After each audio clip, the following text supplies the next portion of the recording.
नागपूरच्या बाजारगाव गावातील सोलर एक्सप्लोसिव्ह कंपनीत रविवारी स्फोट झाला आहे आणि यात 9 जणांचा मृत्यू झाल्याचं समोर आलं आहे। यामध्ये 6 महिला आणि 3 पुरुषांचा समावेश आहे। पाहूयात या संदर्भातला हा रिपोर्ट। हा आक्रोश बघा।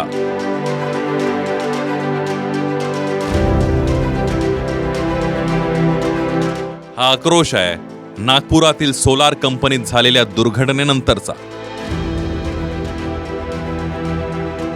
नागपुरातील सोलार एक्सप्लोसिव्ह कंपनीमध्ये स्फोट झाला आणि एकूण 9 जणांनी आपला जीव गमावला। यात 6 महिला आणि 3 पुरुषांचा समावेश आहे, तर अनेक कामगार या स्फोटात जखमी झाल्याची माहिती आहे। सुबह 9 बजे रिपोर्ट हुआ कि एक प्रोसेस बिल्डिंग में प्रोडक्ट बनाते हैं बूस्टर्स, जो कोल माइंस में यूज होता है। उस ऑपरेशंस में सीविंग ऑपरेशन होता है, तो कोई भी एक्सप्लोसिव में रॉ मटेरियल को सीव करके यूज किया जाता है। जब सीविंग कर रहे थे उसी समय यह घटना घटी। उसमें जो रिपोर्ट है 9 लोगों की मृत्यु का रिपोर्ट आया है। अभी कंपनीत या अगोदर देखील अशा घटना झाल्याचा आरोप करण्यात आला। वेळोवेळी अशा घटना होत असताना देखील कंपनीने कर्मचाऱ्यांच्या सुरक्षेची काळजी घेतली नसल्याचा आरोप केलाय।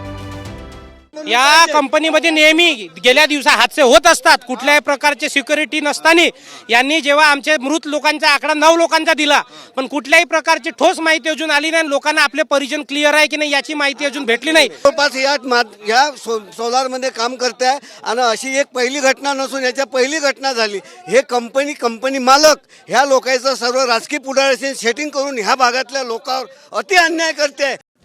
कंपनीत झालेल्या स्फोटानंतर मृतांच्या नातेवाईकांनी रास्ता रोको केला, तर दुसरीकडे कंपनीसमोर घोषणाबाजी करणाऱ्या लोकांवर सौम्य लाठीचार्ज करण्यात आला। दरम्यान ही घटना केव्हा आणि कशी घडली एक नजर टाकूया। नागपूर अमरावती रोडवर ही सोलर कंपनी आहे। सकाळी 9 वाजताच्या सुमारास कंपनीमध्ये स्फोट झाला। संरक्षण क्षेत्राला स्फोटकं पुरवणाऱ्या कंपनीतील स्फोटात 9 जणांचा मृत्यू झाला। कोळसा खाणीत वापरण्यात येणारा स्फोटकांचा हा स्फोट होता। पॅकिंग सुरू असताना ब्लास्ट झाल्याची प्राथमिक माहिती आहे। स्फोटकं तीव्र क्षमतेची असल्यानं 9 कामगारांचा मृत्यू झालाय, अनेक कामगार जखमी झालेत। सोलार ग्रुपच्या वेबसाईटवरील माहितीनुसार नंदलाल नुवालांकडून 1995 मध्ये सोलार ग्रुपची स्थापना करण्यात आली। कंपनी जागतिक स्तरावर मान्यताप्राप्त स्फोटकं उत्पादनासाठी ओळखली जाते। 3 लाख मेट्रिक टन स्फोटकांचं वार्षिक उत्पादन करणारी देशातली ही पहिली कंपनी आहे।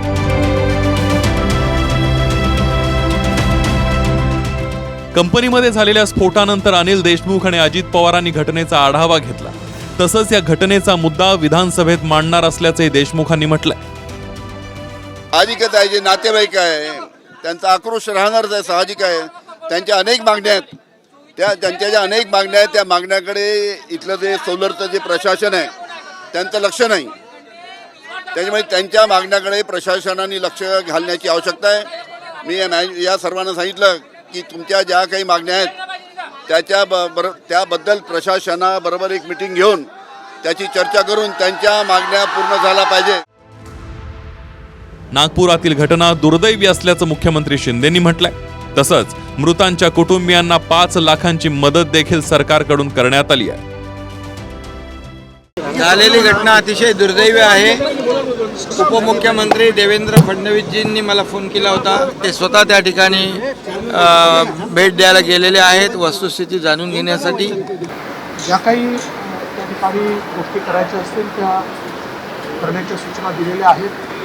माननीय मुख्यमंत्र्यांनी मृतकांच्या कुटुंबियांना मदत देखील जाहीर केलेली आहे आणि एकूणच याच्या पाठीमागची कारणं काय आहेत ती कारणं शोधण्याचा आम्ही प्रयत्न करू। कंपनीत झालेल्या स्फोटात 9 जणांनी आपला जीव गमावलाय। यामध्ये अनेक कुटुंबांनी आपल्या घरातील कर्ता व्यक्ती गमावलाय। त्यामुळे मृतांच्या नातेवाईकांनी मोठा आक्रोश केला। नागपूरहून गिरीश गायकवाड आणि सुनील ढगेसह ब्युरो रिपोर्ट TV9 मराठी।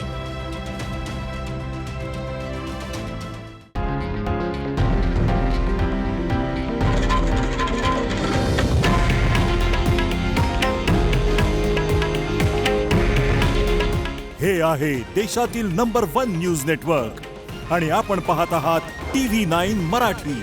काळजी तुमची, हित महाराष्ट्राचं।